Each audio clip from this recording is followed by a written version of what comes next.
Olá, bom dia, paz do Senhor. Hoje domingo, dia 7 de março de 2021, primeiro domingo do mês, né? E nós estaremos hoje às 4:30 da tarde tomando a ceia do Senhor, a Santa Ceia do Senhor, a celebração da ceia, a comemoração da ceia do Senhor, uma grande bênção às 4:30 da tarde. Mas bom dia, glória a Deus, que o Senhor te abençoe e te guarde. Você tem um dia maravilhoso, especial, porque o Senhor preparou esse dia, e todos os dias que o Senhor prepara são dias especiais.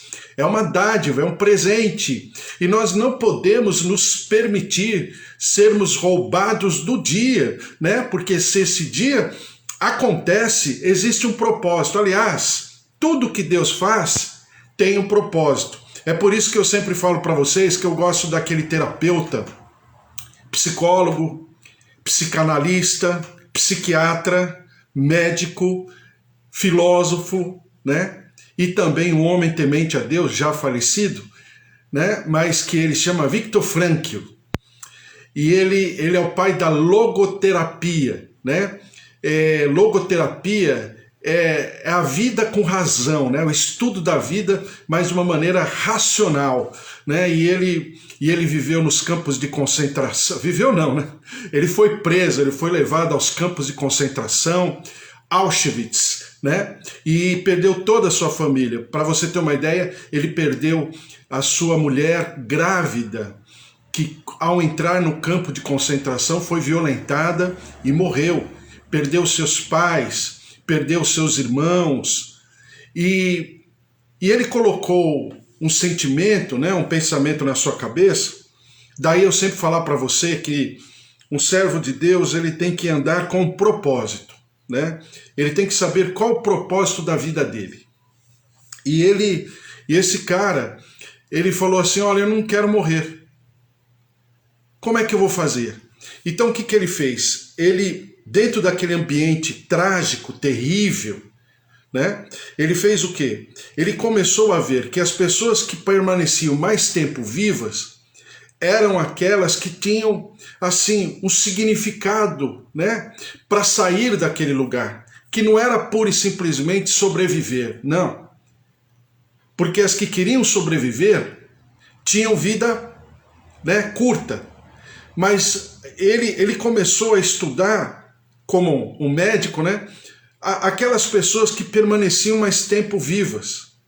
E ele percebeu que as pessoas que permaneciam mais tempo vivas, olha, segundo ele, em praticamente 100% dos casos, isso ele contando no seu livro, né, o seu livro A Vida com Sentido. Então ele diz o seguinte, que aquelas pessoas que tinham parentes fora, filhos, pais, ou marido, ou a esposa, né? E que tinham no coração, alimentar o coração numa expectativa, num propósito de se encontrarem com eles mais uma vez, essas pessoas permaneciam vivas mais tempo. Aí você vai falar, não passavam pelos mesmos problemas? Sim, pelos mesmos problemas. Pelas febres, pelas tuberculoses, pela febre de tifo, situações assim, falta de comida, falta de qualquer proteína, falta de banheiro, de tudo, higiene, tudo. Mas eles permaneciam, porque eles tinham um propósito. E a partir dessa constatação, Viktor Frankl começa a escrever e a pensar sobre o que significa atender, né? E ser terapeuta com uma visão, né? Como terapeuta, que tudo na vida tem um propósito. E assim ele cria a logoterapia, que é uma das das escolas, né? Vamos chamar assim, da terapia, da psicologia, da psicanálise, que é Viktor Frankl, né? E ele escreve durante toda a vida dele palestras, e uma coisa que ele conta é que ele sonhava, né, que um dia ele estaria falando para uma grande plateia, e realmente aconteceu. Depois de alguns anos, ele sai do campo de concentração, ele consegue sobreviver, E aí ele vai ensinar as pessoas. Aí você vai falar, poxa, mas ele não sofreu? Ele não padeceu? Ele não poderia ter traumas, ressentimentos, amarguras, né? Como a nossa geração tem, né? Você fala com pessoas que a impressão que dá é que o mundo está em dívida com ela, né? O mundo, as pessoas, a sociedade, os pais, ou o marido, ou a esposa, estão sempre com dívida em relação a elas, né? Elas são tadinhas delas, sempre alguém que está sofrendo, porque alguém está devendo algo, né? Ele não. Ele toma posição contrária, que é exatamente o que fazem, por exemplo, toda palavra é assim, mas que fica de maneira muito vigorosa, por exemplo, a situação de Daniel, Sadraque, Mesaque e Abidnego, né? Que eram adolescentes, que a Bíblia diz lá em Isaías, 115 anos antes, que eles seriam cativo da Babilônia, né? E eles foram realmente, e a Bíblia fala que eles seriam transformados em eunucos, ou seja, eles seriam castrados. Então Daniel e seus 3 amigos perderam família, perderam terra, perderam a pátria, perderam a liberdade, perderam tudo. E quando foram para a coroa imperial, né, para a coroa babilônica, por serem pessoas educadas, culturalmente falando elevadas e tudo, esses adolescentes eles são destacados e por isso eles são levados para viverem no palácio de Nabucodonosor. Ou seja, adolescente, com uma vida desgraçada. Eunucos, foram castrados, ou seja, nunca mais iriam contrair família, porque eunuco não tinha família. Não, se voltassem, não poderiam subir à corte de Israel, porque eunuco também não poderia ser rei, não poderia ser príncipe, não poderia ser uma série de coisas, porque era eunuco, assim era a cultura da época. Então eles já eram discriminados a partir da sua estrutura física. Não bastasse todos os ressentimentos e as amarguras pessoais, mas eles suplantam tudo isso. E aí não preciso contar toda a história que você conhece, né? Não é o nosso fórum aqui. Mas então, eu falando que, voltando a Viktor Frankl, ele deixa muito bem claro, e creio né? Creio que ele é um instrumento de Deus para isso, porque em toda a palavra de Deus, todos aqui tinham propósito. Todos. Havia uma razão de viverem. Como isso existe sobre a tua vida, há uma razão para você viver. Há uma razão para esse dia 7 de março estar acontecendo na tua vida. Não é porque você sobreviveu, não é porque você é vigoroso, não é porque você tem um organismo, porque você foi livrado, porque você se preservou, porque você manteve o teu distanciamento social. Não, é porque Deus tem um propósito. Tudo isso é importante, mas são apenas, né, constatações de que o Senhor tem um propósito sobre a tua vida. Como que eu sempre falo para você, eu passei pela Covid-19, né, finalzinho, né, começo do mês de janeiro, e fui até a segunda quinzena de janeiro, né, com esses sintomas e tal, e ainda tem alguns resquícios desses sintomas depois de um mês que eu passei pela Covid-19. Mas eu sempre falo para você, a minha responsabilidade é maior, porque eu fiquei vivo. Qual a diferença desses 260 mil, né, desses 260 mil óbitos de mim? Nenhuma diferença. O meu biotipo, a minha condição física, orgânica, não prescreve poder resistir a uma Covid-19. Mas se eu estou aqui, é porque existe um propósito. E eu seria devedor se não me responsabilizasse por esse milagre. É por isso que eu sempre falo para você, o milagre, para quem vive o milagre, é uma responsabilidade muito grande. Porque eu preciso saber, ipsis literis, dentro da profecia de Deus, por que que eu recebi aquele milagre. Então o milagre me leva mais a uma responsabilidade do que pura e simplesmente contar testemunho. Contar testemunho é maravilhoso e eu devo contar, mas sabendo que eu tenho uma responsabilidade.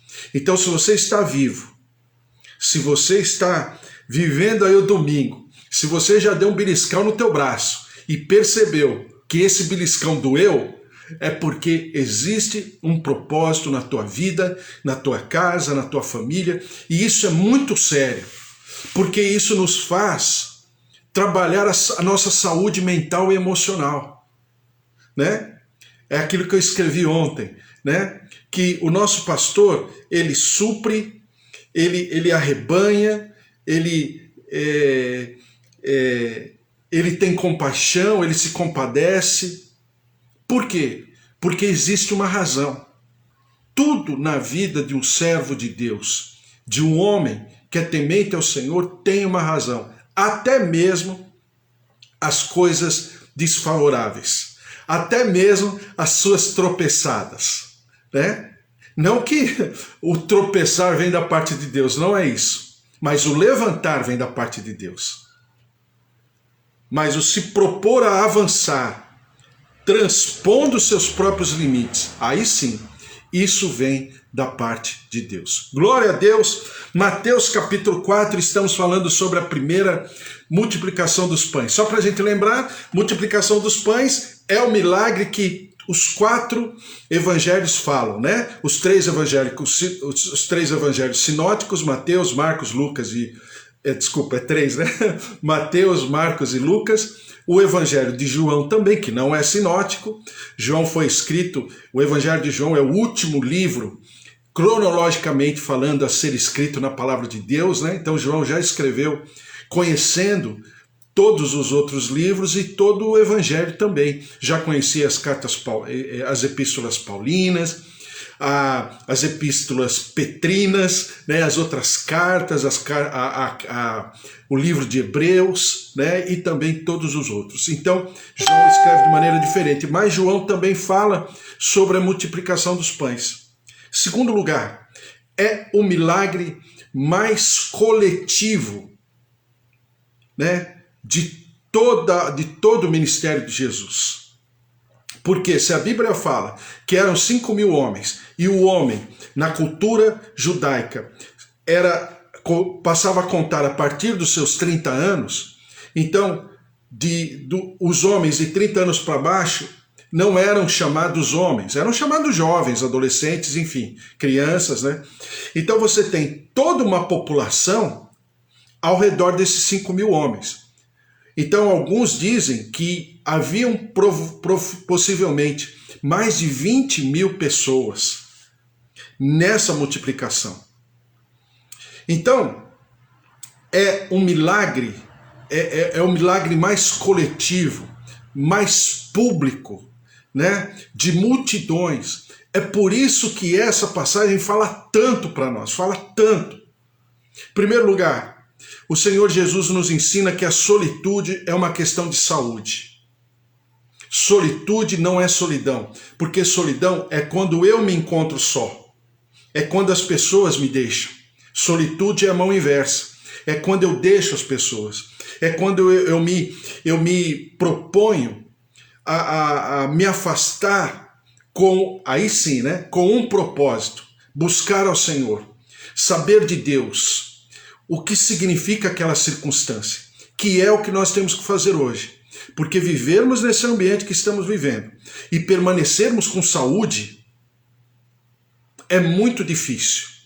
E agora eu falo não apenas a saúde física, mas a saúde mental, emocional, psicológica, né? Porque alguns dizem que a maior pandemia, a maior infecção que está acontecendo não é a Covid-19, mas é a infecção dos sentimentos. É a infecção, né, do emocional, que as pessoas estão ficando assim, com as suas emoções, à flor da pele, problemas, depressão, tristeza, angústia, solidão, uma série de coisas. Então a solitude é uma atitude de saúde, porque eu me afasto para buscar ao Senhor. Eu me derramo diante do Senhor. Eu coloco os meus sentimentos, a minha angústia diante do Senhor. Depois eu falei para você que o Senhor Jesus, eu vou até ler aqui só para lembrar, o Senhor Jesus, ele se compadece do povo. Vamos lá ver. Então, diz a palavra do Senhor, Mateus capítulo 14, versículo 13 a 21, fala sobre a multiplicação. Como eu vou ler de maneira pausada, eu não vou ler. Mas eu vou ler os textos paralelos, né? Marcos, Lucas e João. Então Marcos diz o seguinte: ao desembarcar viu Jesus uma grande multidão que compadeceu-se deles. Exatamente o que diz Mateus. Compadeceu-se deles, né? Compadecer-se, compaixão, eu falo assim na minha tradução, amor com dor. O que é o amor com dor? É quando aquilo que o outro está passando, aquilo que o outrem ao meu redor está passando, e eu me compadeço, e eu sinto a dor do outro. Então é compaixão, é amor com dor. Compadeceu-se deles, porque eram como ovelhas que não têm pastor. Em primeiro lugar, o nosso Jesus é o bom pastor. Ele é o pastor do Salmo 23. Tá? Ele é o pastor do Salmo 23 e passou a ensinar-lhes muitas coisas. Então, nosso pastor, ele nos ensina para nos mostrar o erro, para nos exortar também, mas ele nos ensina para nos consolar e para nos edificar. Então, a sua palavra tem exortação, tem consolo e tem educação. Diz a palavra assim também, capítulo 9 de Lucas, versículo 11. Mas as multidões, ao saberem, seguiram-no, acolhendo-as, falava-lhes a respeito do reino de Deus e socorria os que tinham necessidade de cura, porque o nosso pastor, ele nos ensina, ele nos exorta, ele nos consola, ele se compadece, ele tem compaixão. O nosso bom pastor, como diz aqui, ele fala a respeito do reino. Quer dizer, o que é falar a respeito do reino aos olhos de Jesus? É nos atrair para o seu reino. Fazer com que nós também desejemos estar com ele, porque ele deseja estar conosco. Então esse movimento, essa dinâmica de desejo de estar com ele, não vem da minha parte, vem da parte dele. Porque é ele quem diz, vou para o Pai preparar-vos lugar. Calma, que esse calma sou eu que estou falando. Voltarei. E vos buscarei, porque aonde eu estiver, vocês estarão comigo. É uma palavra maravilhosa.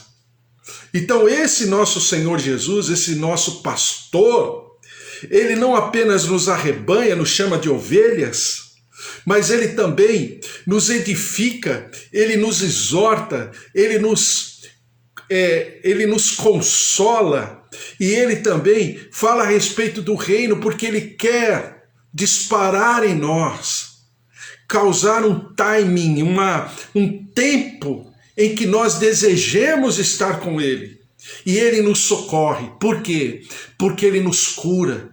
Ele nos cura no físico, no organismo, na mente, no coração, e nos cura, com certeza, na nossa rebeldia, na nossa rebelião, apaziguando, né? Nos libertando da rebelião, da rebeldia e nos colocando o sentimento da comunhão.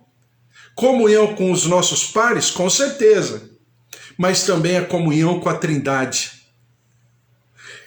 Aí em João capítulo 6, versículo 10 diz assim: disse Jesus, fazei o povo assentar-se, pois havia naquele lugar muita relva. Assentaram-se, pois, os homens em número de quase 5.000. Então, o que significa assentar-se? Bom, um povo com fome, uma multidão de mais de 20.000 pessoas. Antigamente, aqui em São Paulo, existia uma família lá em São Bernardo, próxima das fábricas e as montadoras de automóveis, que chamava família Demarque, né? Lá tinha os maiores restaurantes, naquela época, décadas atrás, os maiores restaurantes da América Latina. Então, 1 ou 2 restaurantes que só podiam conter, né, e que eram os maiores, 15 mil pessoas no máximo. Então você imagina 20 mil, 25 mil pessoas, todas com fome, cansadas, assoladas por tudo e por todos. Quando Jesus vê aquilo, aquela multidão estava a um passo de se amotinar. O que Jesus faz? Pede para os seus discípulos organizarem. Em outro evangelho diz, se organizarem em grupos de 100 e de 50. E sentarem-se sobre a relva. É o Salmo 23, por isso que eu sempre falo para você, né? Que o Antigo Testamento é a ilustração do Novo Testamento. E o Novo Testamento explica o Antigo Testamento. E o Novo Testamento está por detrás do Antigo Testamento, né? Então é o Salmo 23. Esse momento da multiplicação é o Salmo 23. Se você ler o Salmo 23 e ler essa passagem, você vai perceber o quanto Deus fala, né? Que infelizmente não dá tempo, mas é maravilhoso. Por quê? Porque essa palavra de Deus, ela é dinâmica, ela é uma fonte inesgotável. Então a palavra do Senhor fala que ele mandou, por quê? Porque Deus nos mostra, através de Jesus, Jesus está homem, mas Deus nos mostra através de Jesus o que significa paz, o que significa tranquilidade, o que significa mansidão, o que significa certeza, convicção, porque fé não é emoção, fé não é razão, fé é convicção, fé é uma atitude positiva favorável àquela palavra.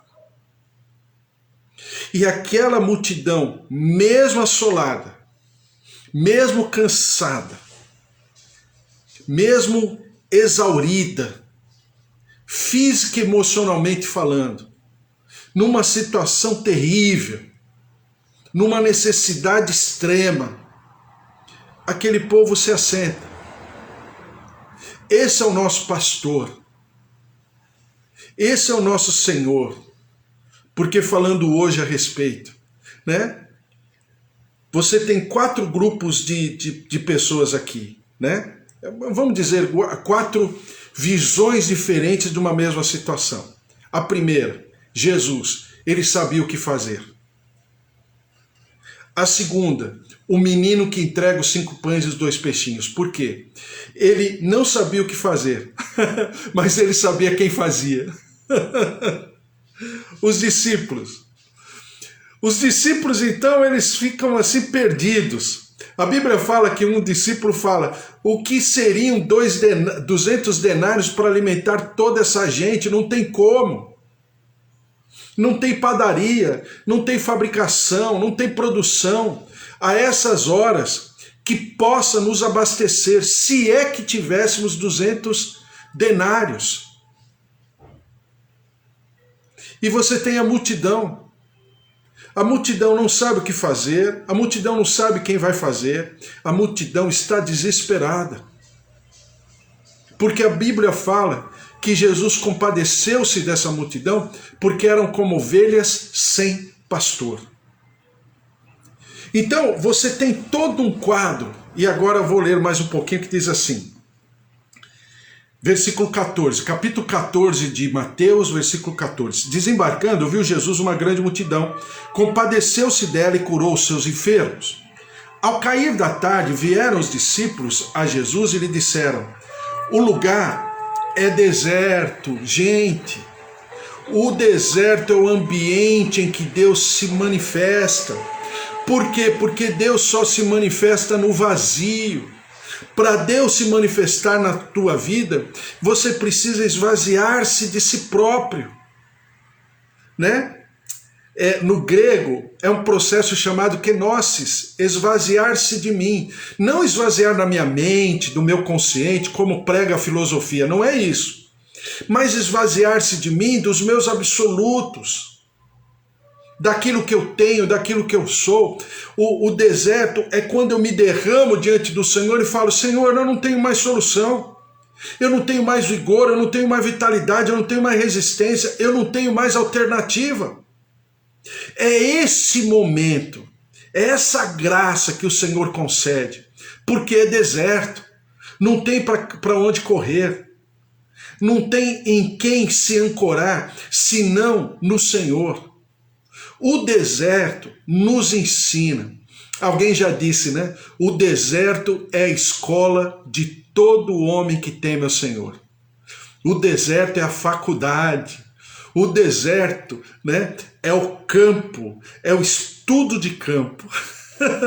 É o deserto. Aí diz assim, Lenice, amém. Oi, Lenice, tudo bem? Marcos Vita, opa! Casal abençoado, valeu, Marcos, Lenice, Deus abençoe vocês, viu? Deus abençoe vocês. Saudades de vocês, quantos anos? O lugar é deserto e vai adiantada a hora. Despede, pois, as multidões para que, indo pelas aldeias, comprem para si o que comer. Por quê? Porque é aquilo, né? A gente sempre acha que o dinheiro, a condição circunstancial é que vai regrar aquele momento, é quem vai determinar aquele momento, mas não é os olhos de Deus. Deus não pensa dessa maneira. Diz assim, Jesus, porém, lhes disse, não precisam retirar-se, dai-lhes vós mesmos de comer. Como? Que coisa é essa, Jesus? Por quê? Porque Jesus está no estado de céu. E eu falava para a Tati outro dia, né? E a Tati e a Amanda me ajudam maravilhosamente bem quando elas perguntam as coisas. E elas mandam pelo WhatsApp alguma pergunta, né? E eu respondo, por quê? Porque isso vai, a pergunta delas vai também me alimentando. E eu falava para a Tati que o que é, porque ela me perguntou, por que quando você ora pelo físico e pelo organismo, né? O orgânico. O físico não é organismo? Eu falei para ela, não. No meu entendimento, não. Organismo sou eu por dentro, né? Que o Senhor traga resistência, imunidade, alguma coisa que vem do altar do Senhor, visitando o meu organismo, as minhas taxas, as minhas enfermidades ou a minha comorbidade. Isso é organismo. Físico. Físico é a minha relação com o mundo físico, material, que é exatamente o que o Jesus traz. Venha o teu reino, seja feita a tua vontade, assim na terra como no céu. Então, não é apenas o meu físico, mas é o material, é o físico que está ao meu redor. E eu sou, e eu preciso ser, um instrumento de cura, um instrumento de saúde. Porque a palavra do Senhor fala que nós somos como carvalhos plantadas junto a ribeiro de águas, que damos as nossas folhas como remédio para todas as nações o ano inteiro. E no devido tempo daremos fruto. O fruto é uma próxima etapa, mas as folhas, elas servem para remédio. E como árvores plantadas junto a ribeiros de águas, o que acontece? Essas folhas não se ressecam. Ou seja, então eu tenho, não que eu tenha por dever, por obrigação, por peso, mas eu tenho por resultado que ser remédio, que ser o chá, né, que a pessoa vai tomar todos os dias, para que realmente nós todos possamos, em comunhão, atravessar todos os períodos da nossa vida, que não é só pandemia, mas é todo momento. Então é essa condição que o Senhor dá. Está vendo como a palavra do Senhor fala maravilhosamente bem? Mas porém lhes disse, não precisam retirar-se, dai-lhes vós mesmos de comer. Mas eles responderam, não temos aqui senão 5 pães e 2 peixes. Lembre-se, a palavra do Senhor mostra que é aquilo que acontece com os profetas no Antigo Testamento, das viúvas, uma que tinha um pouquinho de azeite, né, e um pouquinho de farinha, ia juntar com 2 cavacos para morrer com o seu filho, e a outra viúva que estava em dívida, porque o marido morreu, mas as dívidas ela herdou, e estava ela e os seus filhos, e ela não tinha senão um pouquinho de azeite numa botija. Então, o que é que nós temos? o que nós temos para oferecer. Nós precisamos colocar diante do Senhor, seja lá o que for, em qualquer circunstância e situação, porque não é o produto em si. É por isso que eu falei para você, contando novamente do meu testemunho, e não é por causa do meu testemunho em si, mas de uma maneira educativa, didática. Por isso que eu peguei, né, há um ano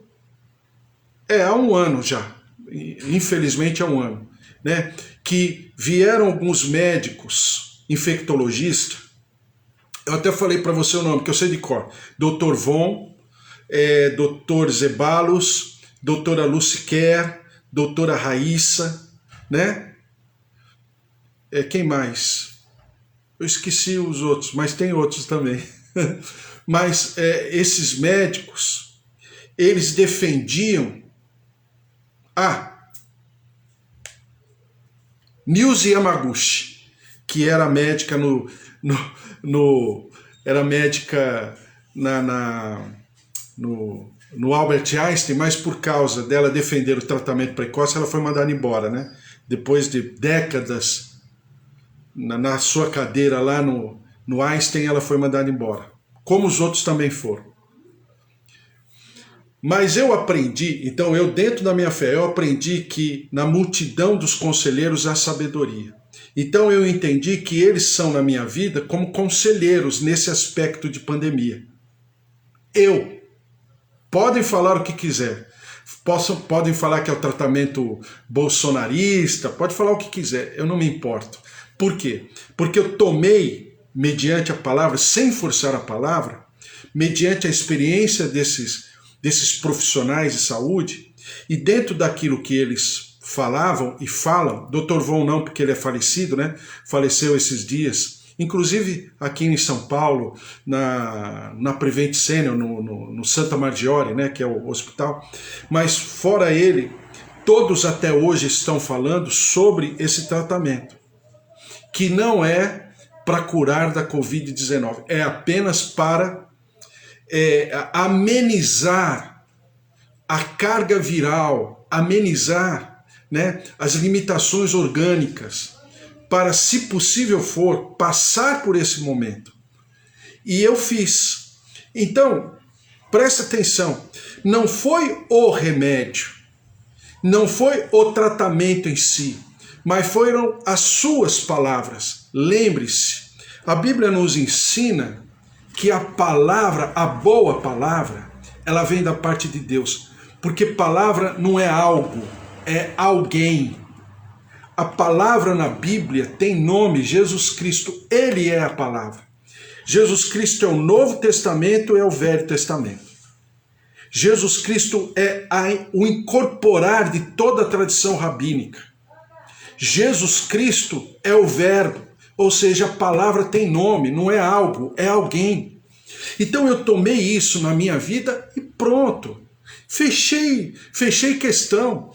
Por mais que falassem isso, aquilo, eu falei, não, são profissionais. Fui atrás dos seus currículos, né? E eram profissionais, são profissionais de altíssimo gabarito. Não aconteceram. Então pronto, coloquei diante do Senhor. Quando foi para passar pela Covid-19, eu e as minhas filhas fizemos, né, todo o tratamento e estamos aqui. Então, é isso que eu estou falando. Então a palavra do Senhor diz aqui, que é o que tem 5 pães e 2 peixinhos. O que na minha cabeça eu tinha? Um tratamento precoce.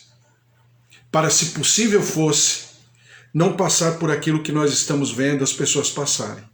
Então, eu me propus, em comunhão, em concordância, a fazer isso. Então não é o tratamento em si, matemático, quadradinho, a caixinha, né, do tratamento, mas é a maneira, é o sentimento. É isso que fez a diferença, tá? Então diz aqui, então lhe disse, trazei-mos.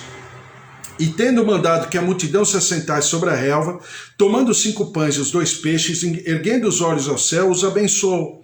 Depois, tendo partido os pães, deu-os aos discípulos e estes as multidões. Então o que Jesus faz? Ele faz uma coisa simples. Ele concede ao Senhor toda a graça. Ele agradece ao Senhor aquele momento. Mas eram 5 pães e 2 peixinhos, não importa. Porque o propósito de Deus estava ali.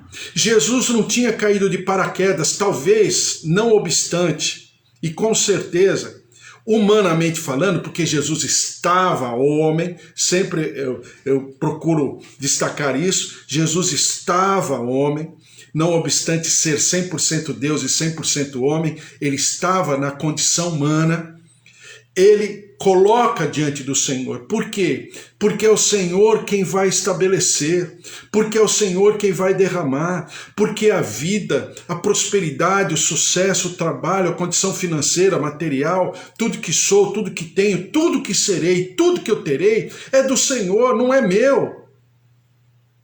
Quando o Senhor, e a gente já conversou isso, né, quando eu falava de dízimos e ofertas sobre Malaquias, e eu falei vários textos, acho que foram 16 dias falando sobre o mesmo assunto.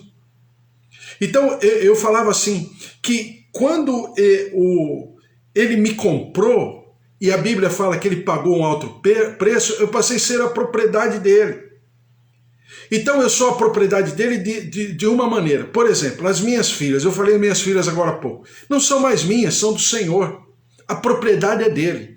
Não obstante ele me colocar como mordomo, mas essas filhas não são minhas. E assim, tudo na minha vida não é mais meu. Então o que o Senhor Jesus faz? São 5 pães e 2 peixinhos? Tá bom. Não tem condição alguma de alimentar essa multidão? Com certeza não. Mas o que Jesus faz? Saudavelmente. Ele transfere aquele momento. Ele agradece aquele momento. Ele destaca aquele momento e coloca diante do Senhor. Porque é o Senhor quem vai dar. Porque é o Senhor quem sabe o que fará. É o Senhor quem manifestará daquilo que Ele desejar, porque Deus é Deus. Então, a capacidade de multiplicação pertence ao Senhor. Mas porque eu sempre falo para você, o milagre sempre será feito a 4 mãos, parte divina e parte humana, esse é o milagre. O milagre não é só de um ou só do outro, é de ambos em comunhão. Então ele, na sua condição humana, ele coloca diante de Deus e dá graça. E agradece. Por quê? Porque é uma atitude saudável. Porque eu estou estabelecendo, é um axioma, né? É uma verdade absoluta. Eu estou estabelecendo de que exatamente o Senhor é quem comanda. Eu sou tão somente alguém, um instrumento, que entende que aqueles 5 pães e 2 peixes têm um propósito. Não está ali por acaso. Não caiu de paraquedas. Tem um significado. Assim como eu falava para o João, né? Ontem a gente conversava, eu falava para o João da Roseli. O João da Roseli. Eu falava o seguinte, João, se isso está acontecendo na vida da tua filha, com certeza tem um propósito. Vamos agradecer. É um milagre que o Senhor está estabelecendo. Glória a Deus. Em comunhão, em convicção, nós agradecemos ao Senhor. Então, é exatamente isso. É esse momento crucial, terrível, um momento limítrofe em todos os sentidos. Mas Jesus não fez por menos. Ele coloca nas mãos do Senhor. Quando eu e você agradecemos pelo dia, nós estamos, na verdade, pegando esse dia que o Senhor nos deu e devolvendo ao Senhor.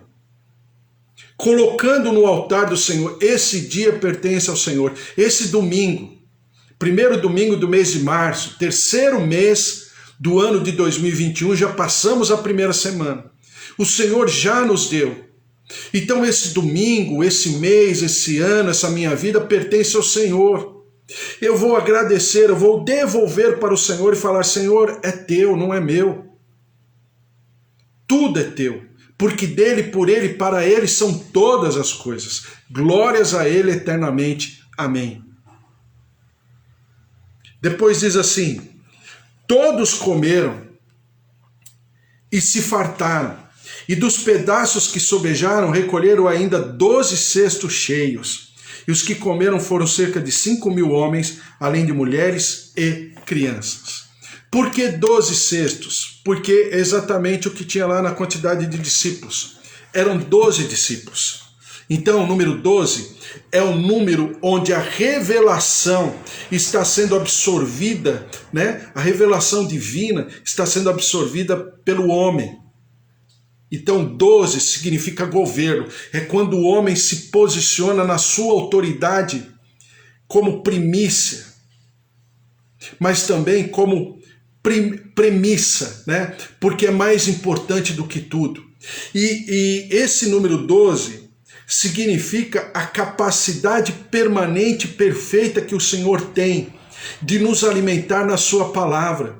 É por isso que esse milagre ele é tão importante e por isso que os 4 evangelhos destacam esses milagres, falando de cada um deles, do caráter divino do evangelho de Jesus Cristo. É por isso, é maravilhoso, não vai dar mais tempo, mas é por isso que os 2 peixes nos remete ao que o peixe significa naquela época. Peixe naquela época significa evangelho. A gente não vê às vezes, né, em alguns escritos de versículos, de palavra de Deus, algumas igrejas, Bíblias até tem um modelo de um peixe, né, desenhado, né, ou da silhueta de um peixe desenhado. Por quê? Porque o peixe significa o evangelho. A Bíblia fala que o Senhor partiu o pão, mas não partiu o peixe. Porque o evangelho não pode ser partido, ele é entregue na sua consistência, na sua plenitude, porque senão não é evangelho. E exatamente essa responsabilidade que aqueles discípulos estavam recebendo do Senhor nas suas palavras. E o pão, sim, era repartido. Por quê? Porque o repartir do pão significa que aquilo que está nas minhas mãos precisa ser dividido com os outros. Porque essa inspiração, ela permanece, ela continua. Eu tenho certeza, eu vou terminar de falar com você agora e a palavra vai continuar falando. Por quê? Porque é a palavra de Deus. E nós vamos orar e colocar diante do Senhor, em nome de Jesus. Hoje, 4:30 da tarde, tem mais. Né? Estamos falando aí sobre a palavra do Senhor, todo dia uma pequena porção e conversando a respeito. Aí você vai falar, nossa, mas vai levar a vida inteira. Vai levar a nossa vida inteira falando das coisas do Senhor. É uma grande bênção em nome de Jesus. Vamos orar, colocar diante do Senhor a palavra do Senhor, tudo isso que o Senhor tem nos ensinado e também sobre cada casa, cada família. Eu tenho orado por tantas pessoas, pela Graça Carvalho, pela Solange, também estou orando pelo Fábio, pela Márcia, seus filhos também, né? Filha Bianca, Ariel, Vitor, Mariana, Luiz Fernando, Bruna, Ana Cláudia e José Antônio. Ana Cláudia e José Antônio estão para ter a Luna, a netinha da Márcia. Estamos orando também, colocando diante do altar do Senhor, Bispo Antônio, Suzy, Priscila, João, Roseli, Ângela, todos os familiares, filhos, netinho, netinha, a graça, a glória, a presença do Senhor, Magda, Josué, Joel, ministérios, igrejas, Kátia, Raquel, ministérios, igrejas, também Magda, já falei, Sueli Felintro, e o Senhor abençoe também a Amanda, familiares, Fábio, familiares, né? Luiz Henrique, Dona Efigênia, Seu Augusto, familiares, todo mundo, presença, o poder, a mover de Deus, Eva, Carlos, filha, genros, netinho, a glória, a presença, o poder de Deus, agradecendo ao Senhor, né? A Débora conseguiu emprego em meio a toda essa situação, ela conseguiu um emprego, assim como a Raquel, sua irmã, também já conseguiu, e todos estão trabalhando, a glória, a presença, o poder de Deus, como também a Grazi, que eu estava falando agora há pouco, está vivendo uma nova etapa. Esse é o nosso Deus, o que falar, esse é o nosso Deus. Toda honra e toda glória ao Senhor, em nome de Jesus. A Laís, Marco Longo, como está a bispa? Está bem, já passou por toda a fase, né? Já está só com os resquícios dos sintomas, mas já passou tudo, está muito bem, glória a Deus. Ao Senhor toda a honra e toda a glória. Obrigado pela preocupação, obrigado pela oração. Vamos orar, vamos agradecer ao Senhor toda a honra e toda a glória em nome de Jesus. Senhor, nosso Deus, nosso Pai, nós te louvamos e te agradecemos pela tua palavra, é tão bom, é tão importante. Cada dia, a presença, o poder, o mover de Deus. A Laís, agora sei quem você é, a irmã da Lenice. Deus abençoe a Laís, sua casa, sua família. Deus abençoe a todos vocês. A presença, o mover de Deus, a palavra do Senhor, a presença do Senhor, não apenas a presença, mas o seu pastoreado, o seu pastoreio, né? Ele nos supre, ele nos consola. Ele se compadece de nós, Ele nos socorre, como diz a palavra. Ao Senhor todo louvor, toda honra e toda glória. Senhor, derrama-te sobre cada um de nós, nossas casas, nossas famílias, nossos queridos, idosos, avós, tios, pais, o marido, a esposa, filhos, netos, sobrinhos. Tua graça se derramando, o mover da tua cura, da tua saúde. Visita-nos, Senhor, nas nossas taxas, na nossa saúde, no nosso cotidiano, no nosso dia a dia. Senhor, vem sobre nós os lares aqui apresentados, as famílias, ó Deus, apresentadas, aquelas que estão representadas pelos teus servos. Apresentamos, Senhor, diante do Senhor, para que o Senhor guarde, para que o Senhor proteja, preserve, supra. Senhor, derrama-te com a tua cura, visita artérias, veias, tendões, nervos, coração, fígado, rins, pâncreas, olhos, ouvidos, tireoide, recebam a cura, o mover de Deus em nome de Jesus. Labirinto, receba o equilíbrio do Senhor. Plaquetas, recebam a saúde do Senhor, a cura, a vida abundante, ó Deus de poder, como os testemunhos que nós temos recebido, a tua saúde, a tua cura, a tua libertação, a tua ressurreição. Vem sobre nós, derrama-te sobre o nosso corpo, nosso emocional, a saúde emocional, psicológica, e nós daremos sempre ao Senhor toda a honra e toda a glória. Senhor, derrama-te sobre o nosso Brasil, derrama-te sobre a nossa pátria, tem misericórdia. Cada dia, Senhor, nós estamos numa situação terrível, trágica. Seria um monte de situações que correspondem a esse quadro.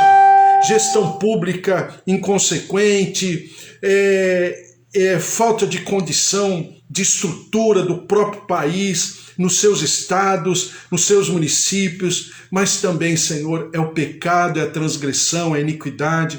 Por isso, em nome da nossa pátria, em nome do nosso povo, nós te pedimos perdão dos nossos pecados, perdão, ó Deus, pela rebelião, pela revolta, pela rebeldia, em relação à tua palavra, ao teu mover. Tem misericórdia da nossa terra, derrama-te com a tua compaixão. Nós acabamos de ler, o Senhor, por onde passa, o Senhor faz o bem, e nós te clamamos, derrama-te com a tua bondade sobre o nosso país, a nossa terra, a nossa pátria, curando, visitando, renovando, restaurando e ao mesmo tempo consolando, confortando, enxugando a lágrima, Senhor, trazendo de uma paz que excede o entendimento a todas essas famílias enlutadas, desesperadas, impotentes, diante dessa tragédia. A tua graça, a tua glória se derramando, e nós daremos sempre ao Senhor todo louvor, toda honra e toda glória, porque a alegria do Senhor é a nossa força, e porque grandes coisas o Senhor tem feito por nós, e por isso nós estamos alegres. Amém? Glória a Deus, que você tenha um domingo maravilhoso, cheio de vida, que o amor de Deus Pai, a vida vitoriosa em Jesus Cristo e as consolações do Espírito Santo da promessa estejam sobre a tua vida, a tua casa, a tua família, e ninguém possa te resistir. Sabe por quê? Você carrega o amor de Deus em Jesus Cristo, o autor e consumador da nossa fé. Então, se Deus é por nós, quem será contra nós? Se o Senhor é o nosso pastor, de nada nós teremos falta. Até mais tarde, hoje porque é domingo, 10 horas e também às 4h30 da tarde. E às 4h30 da tarde a gente vai tomar a ceia do Senhor. Só você pegar um copinho, um pouquinho de suco de uva, um pedacinho de pão e a gente comemora e celebra a ceia do Senhor em nome de Jesus. Amém? Deus te abençoe, fique na paz do Senhor. Beijos para as meninas, obrigado Lenice, obrigado a Laís, Deus abençoe, o Marcos também, Deus abençoe a tua casa, tua família, Marcos, Marcão, quanto tempo a gente não conversa, Deus abençoe. Vai ter ceia, Eva, vai ter ceia hoje às 4h30 da tarde, viu? Eva e Carlos e meninas, ainda que nós estejamos virtualmente distantes, mas nós estamos em comunhão. Uma coisa que eu tenho aprendido, deixa eu até falar isso para você, porque Deus tem me exortado a respeito disso. Eu sempre falei da questão física da comunhão. Claro, quando possível, é muito bom. Mas a gente percebe na palavra do Senhor que nem sempre a aproximação significava, né? Por exemplo, Jesus só fez milagres distante de Nazaré. Quando chega em Nazaré não faz milagres. Quer dizer, os próximos estão distantes e os distantes estão próximos. É filosófico, mas é muito importante. Então nós estamos vivendo um distanciamento físico, mas virtualmente nós estamos em comunhão. Então, glória a Deus, é esse ambiente que o Senhor preparou? Então vamos nos alegrar no Senhor, porque a Ele é dada toda a honra e toda a glória em nome de Jesus. Um beijo para você, até mais tarde às 4h30. Fique na paz, tchau, tchau.